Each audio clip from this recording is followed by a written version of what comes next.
Hey guys, this is Tyree and welcome back for another episode of Loc'd Pop Talks. Today's subject is something that was brought up to me by a member of our men's group about a week or two ago. I told him I was going to do a podcast on this topic and I thought that was pretty important. Not really something that I felt I've dealt with too much, but there are men out there who are working on their marriages, working on themselves, and have come across this personality type and wanted me to kind of give my little 2 cents on it, give my little spin on it, give my little take on it. And I've done a little bit of reading. I've done a bit of research, and I just wanted to make sure that I'm bringing the best amount of unbiased opinion towards this topic. So the point of this conversation today, the point of the podcast today, is about living with a narcissist or being married to a narcissist. Now, I understand the term about it being a narcissist. I understand what psychologists define a clinical narcissist by behaviors such as jealousy and possessiveness, excessive need to feel special, loved, appreciated, admired, that they're prone to rage attacks when you do not sufficiently meet your partner's needs. They have controlling behaviors, inflated sense of self-esteem. They're kind of dramatic, insecure with their behaviors. They expect you to take responsibility for them to make them feel better about themselves. I mean, the list goes on. They require excessive admiration and unwillingness to reflect on their own behaviors.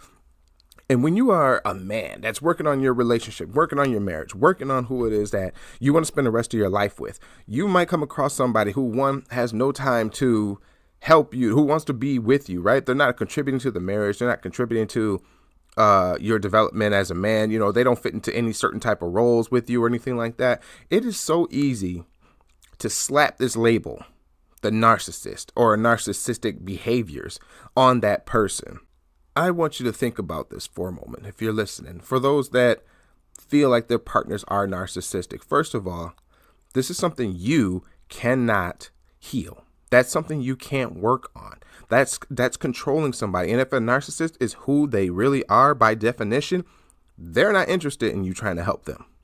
They're not interested in you trying to teach them, trying to manipulate them, trying to change them, trying to make them see the error of their ways. That does not work. But let me tell you something. When has that ever worked? What if the person wasn't even narcissistic and they were a cheater? What if the person wasn't even a narcissist and they were a drug user? What if they were abusive? Their behavior is abusive. They're physically abusive. They can be abusive to you, the husband. They can be abusive to their children. They can be abusive to themselves, their friends. They can abuse their power.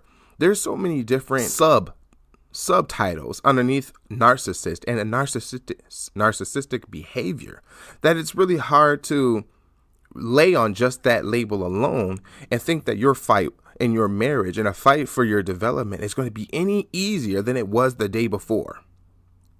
When I read about what this is, and I'm going to read this again, I'm going to read some more parts of what a narcissist, what they usually do and what they're about. Lacks empathy, is unwilling to recognize or identify with the feelings and needs of others, is arrogant, haughty behaviors and attitude. Once narcissism has a hold of something, they feel very lonely and desperate for the affection of a perfect person, perfect in quotation marks, who will be sympathetic and adore them. That's something they have just done what it is that you are threatening to do, trying to change someone into something that they are not. And for those who say, I've been with a narcissistic partner, I've been married for so many years, and it was so hard. It wasn't until that I wasn't with them anymore that I realized that they were a narcissist and they were narcissistic. Are you kidding me? Something tells me that you saw the signs, and this is something that men do. Let me tell you something. I feel like as a man, and this is like a bit of my own personal experience, you think a woman, a spouse, when she's acting like a brat, or when she's that that woman with that spicy attitude, that something you can't quite put your finger on, but you love the attention from. You love that type of attitude about her. She's a girl with an edge. She's a woman with an edge. I like my girl. She keep me on my toes. You saw all the signs of a narcissist before you even decided to marry them. So then you marry them. You get with them.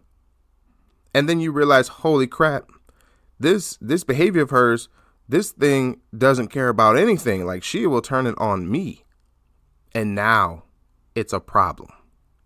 See, the one thing about a marriage is that, yes, it can start and fade from one end, but it still takes two people. And the minute that somebody decides that they want to start labeling folks, the minute you start labeling your partner so that you can deal with them better, you are not contributing to what is going to repair your marriage. Don't spend too much time trying to change someone if that is what they are doing. They're being a narcissist and a narcissistic person. Do not waste your time trying to change them. The change will come from within if they are too just as serious about the relationship as you are. Do not take any time to single that person out by throwing a label on them. Instead, elevate the fight to a different level. I'm going after the spirit of narcissism. Who else displays who do you know? What entity do you know wants all the glory, wants all the freedom from conviction, wants you to point out and say, you know what? You did this for me. Don't spend too much time trying to change someone if that is what they are doing. They're being a narcissist and a narcissistic person. Do not waste your time trying to change them. The change will come from within if they are too just as serious about the relationship as you are. Do not take any time to single that person out by throwing a label on them. Instead, elevate the fight to a different level.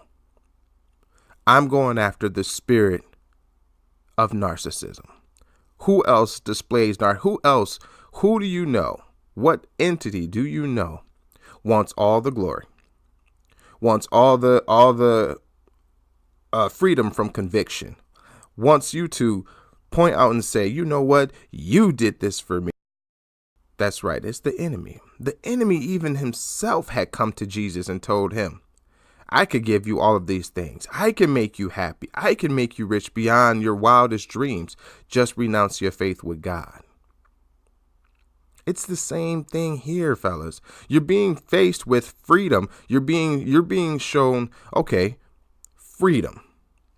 This person is just so horrible, so terrible that the only way out is through death. Or you can just walk away from it. You know, you don't think about it for too long. Just walk away. Just get away from it. And for some, it might sound tempting. It may sound just tempting enough for you to walk away. This is where I tell you, you have to dig deep. It's not an easy subject. Don't take this as me saying that this is an easy subject. It really is not, because there are people who exude narcissistic behavior without being a narcissist. I believe my own personal opinion about this is anyone narcissistic or narcissistic behavior are afraid. They are wrapped in fear. If you don't cater to them, if you don't admire them, if you don't talk to them, there's a hole in their heart. There's a hole in their spirit. They don't recognize it. They can't see it. They can't even acknowledge it. I remember a small sermon that I heard from Pastor T.D. Jakes, right? It's my boy. And he mentioned that when you're in a room filled with people, right? All kinds of people, successful people, not so successful people, happy people, not so happy people, rich people, not so rich people. Everybody's looking great. They're with their date. Either they're single, they're with their date, they're with their children, they're with their friends, they're with family. Everybody looks so happy. Everybody looks so well put together. You got to look at this through the eyes of a narcissist. Everybody looks so well put together. Everybody's taking care of their relationship. Everybody's taking care of their career. And then the only person you can't see in the room is you. So if I can't see anybody else in the room but me, all I do is compare myself to other people. This is what a narcissist does. I just compare myself. And when I compare myself, I'm very unhappy with what it is that I see. And I vault myself in front of these people to say, hey, I look good too, don't I? I'm interesting. I'm admirable. For the rest of us, that is a very nauseating personality to be around. And I don't mean that you need to cater to or placate somebody who exudes that type of narcissistic behavior. All I'm saying is, once you understand where people are and what it is that moves them and motivates them, you, as the leader of your family, you as the leader of your household or your community, you have the ability to make a choice. You could either avoid that person. You can talk to that person and understand that I can only handle you. You can even tell them straight up, I can only handle you in small doses. We don't need you to be up front and center with things like that. Autonomy might be exactly what helps you. If you are in a marriage that you're dealing with, that is something that you can work with, you can pray on, and have the conversation with that person. A real conversation. You cannot put labels on people such as narcissism, and then you leave them like that. You just, you know what? You're no good. You are selfish. You are self-centered. You are arrogant. You are nauseating. You are whatever. And then you walk away. Because now fear runs you. And you refuse to be afraid, so you don't want to deal with that person anymore. If you want to walk away. But I'm telling you, there's a way to do everything. There is a way to do everything. And it all matters to you. It all matters on your own faith, your own ability, your own patience, your own skill set.